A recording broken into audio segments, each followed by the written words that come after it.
l'achat par le groupe Nokia au niveau d'Alcatel s'est déjà traduit par des licenciements en 2016, 394 licenciements. Ici, il reprévoit donc supprimer plus de 597 licenciements. Alors, ça pose question parce que c'est un groupe qui fait quand même en 2016, qui distribue 4,4 milliards de dividendes aux actionnaires.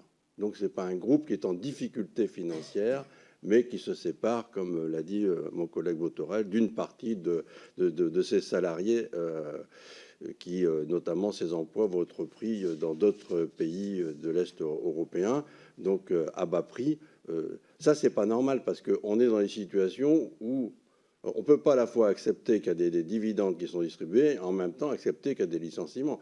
On a peut-être intérêt à mettre des règles et des garde-fous dans ce pays et légiférer pour interdire les licenciements boursiers. Je rappelle à ce titre que notre groupe communiste avait déposé un projet de loi en 2013 sur cette question-là, qui n'avait pas été accepté par la mandature précédente. Ça, c'est la première chose. Et en même temps, on ne peut pas non plus accepter qu'à 67 millions qui sont donnés par l'État dans cette entreprise dans le cadre du crédit impôt recherche et du CICE, 67 millions, et en même temps on se sépare de 600 salariés. Je trouve ça aussi anormal. Donc la proposition qui a été faite par le groupe communiste est d'autant plus d'actualité aujourd'hui, puisqu'il faut absolument légiférer pour empêcher les licenciements boursiers et protéger les salariés. Alors la question qui se pose, c'est que on a,